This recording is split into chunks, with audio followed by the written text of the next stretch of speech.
সবাই কেমন আছেন? বাঙালঘটি জমজমাটি ব্লগে আপনাদের স্বাগত। আজকে সকাল সকাল সবাই উঠে গেছি, তার কারণ আজকে আমার দাদাদের গৃহপ্রবেশ। এই দেখুন প্যান্ডেলও রেডি হয়ে গেছে, চেয়ার টেবিল বসে গেছে, এখানে রান্নার জোগাড়যন্ত্র চলছে সব, কারণ সকালেই হবে, মানে দুপুরে আর কি। তো চলুন ব্লগটা আজকে আপনাদের সাথে এখান থেকেই শুরু করি।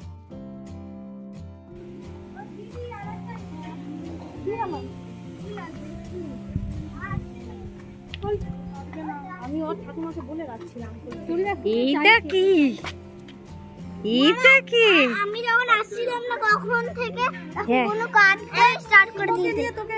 ও এই দেখো আমি দেখো পাঠাবো তুমি একা চলে যাবে। ও দাঁড়িয়ে গেছি, তারপরে গিয়ে বনুর কান্না বন্ধ। বাবা তুমি আসনি বলে বনু এত কাঁদছিল। ও আবার এই যে ঘরের মালিক, কিছু বল, কেমন লাগছে নতুন বাড়ি হয়ে? নতুন বাড়ি হলে সবাইকে যেমন ভালো লাগে আমাকেও ভালো লাগছে। এটা কি আছে? আজকে মেনু কি কি আছে? পটলের তরকারি, পনিরের তরকারি, আর কিছু ভাত, ভাত ডাল। আচ্ছা, আর কিছু? এটা ওই বর্দার বাড়ির সামনেটা, এখানে আপনার কীর্তন হবে, তারপরে হোম হবে। এটা আমার মেজো পিসেমশাই, মেজো পিসিরা কাল থেকেই এসেছে, আর আশা থেকেই পিসেমশাই কিছু কাজ করতে পারে, কন্টিনিউয়াসলি কাজ করে চলেছে, এখনো কাজের আর শেষ নেই। 114টা বাবা, এর মাপ আছে, মাপে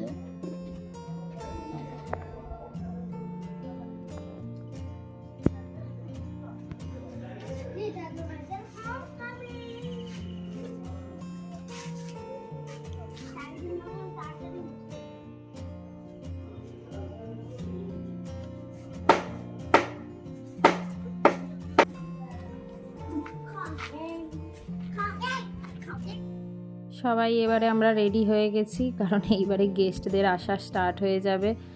এখানে চেয়ার টেবিলও পাতা হয়ে গেছে।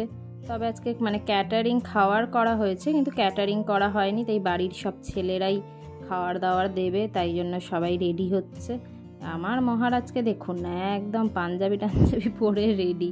আমাদের এখানে নিয়ম আছে যে গৃহপ্রবেশে এই বাছুর বা গরু এদের দিকেও পুজো করতে হয়, খাওয়াতে হয়, তাই জন্য এই একটা বাছুর ধরে নিয়ে আসা হয়েছে, পুজো হবে। চলুন সামনের দিকটা দেখাই। এই যে এখানে ওই আপনার যজ্ঞটা হবে, তার সব রেডি হয়েছে। কীর্তন যারা করবেন ওনারাও এসে গেছেন, একদম পুরো জমজমাটি আত্মীয় স্বজন, মানে পুরো ঘর বাড়ি মানে একদম ভরে রয়েছে। আর আমি তো মানে ক্যামেরা নিয়ে রেডি, আমার দায়িত্ব ছবি তোলার, ওই জন্য আমি ক্যামেরা নিয়ে এই রেডি হয়ে চলে এসেছি এখানে। এটা দাদাদের নতুন বাড়ি, এই যে দাদা বৌদি রেডি হয়ে গেছে।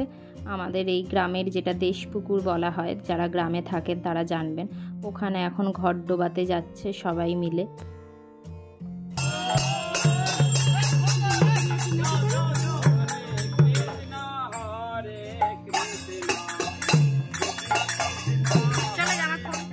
আর এদিকে ফার্স্ট ব্যাচ বসে গেছে, ভাইরা সব খাবার দাবার দিচ্ছে।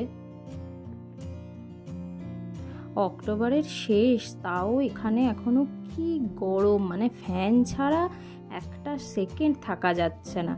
আর আমরা এই ফাইনালি খেতে বসলাম, সবার মুখ দেখেছেন, মানে ঘেমে নিয়ে অবস্থা খারাপ একদম, মানে অলমোস্ট প্রায় শেষের পথেই সবার খাওয়া দাওয়া হয়ে গেছে।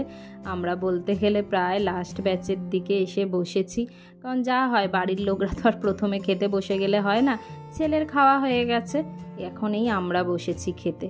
দাঁড়ান মেনু আপনাদের বলছি, পুরোটা দেখানো হয়নি, ভিডিও করা হয়নি আর কি। খেতে খেতে আপনার মেনু ছিল ফ্রায়েড রাইস, তার সাথে ছিল ওই পনিরের তরকারি ছিল, মানে ছোলে পনির যেটা, তারপরে সাদা ভাত, ডাল মানে মুগের ডাল, তারপরে ঝুরি আলু ভাজা ছিল, মিক্সড ভেজ, আর আপনার ছিল শুক্তো, পায়েস, দই, চাটনি, পাঁপড়, যা যা হয় এই ছিল। আর খাওয়ারটা মানে যিনি বানিয়েছেন মানে ভীষণ ভালো উনি রান্না করেন, অসাধারণ রান্না করেছে। এখন এই যে পুজো শেষ প্রায়, এই পুজো শেষ হলে তারপরে ওই যজ্ঞটা শুরু হবে।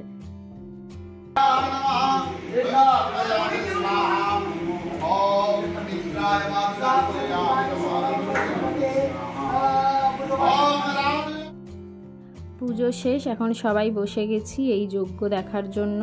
এখানে জানেন তো অদ্ভুত একটা জিনিস হয়েছে, জানি না এর সায়েন্টিফিক্যালি মানে কি কারণ আছে, কিন্তু মানে যেটা হয়েছে সত্যি অবিশ্বাস্যকর। ইনি যিনি দেখতে পাচ্ছেন পুজো করছেন, এই দেখুন এইভাবে করতে করতে না জাস্ট মানে মন্ত্র বলতে বলতে আপনারাও লক্ষ্য করবেন নিজের থেকে আগুনটা জ্বলে উঠেছে। প্রথমে মানে একটা সেই কালো ধোঁয়া টাইপের উঠেছে, তারপরে দেখছি আগুন। দাঁড়ান আপনাদের দেখাচ্ছি, এই দেখুন এই ধোঁয়াটা ওঠার পরে আপনারা একদম লক্ষ্য করুন, দেখুন ওই দেখুন আগুন অলরেডি জ্বলতে শুরু করেছে। মানে কোনো কিচ্ছু দিয়ে যে আগুন জ্বালানো কোনো কিচ্ছু করেনি, আমাদের সামনেই কাঠগুলো দিয়ে সাজিয়েছে। তারপরে ওনারা তিনজনে বসে মানে সেই ওনাদের যেই সব মন্ত্র হয় সেইগুলো বলতে বলতে এই দেখুন নিজের থেকে আগুন জ্বলেছে। এর ওপরে এইবারে ঘি দিচ্ছে। কি করে যাবো?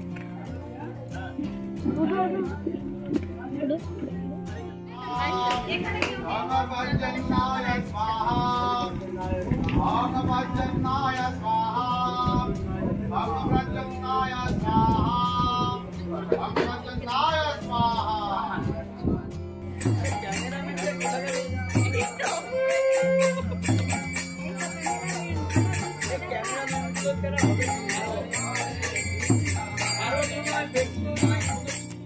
ফাইনালি গৃহপ্রবেশের পুজো সম্পন্ন হলো।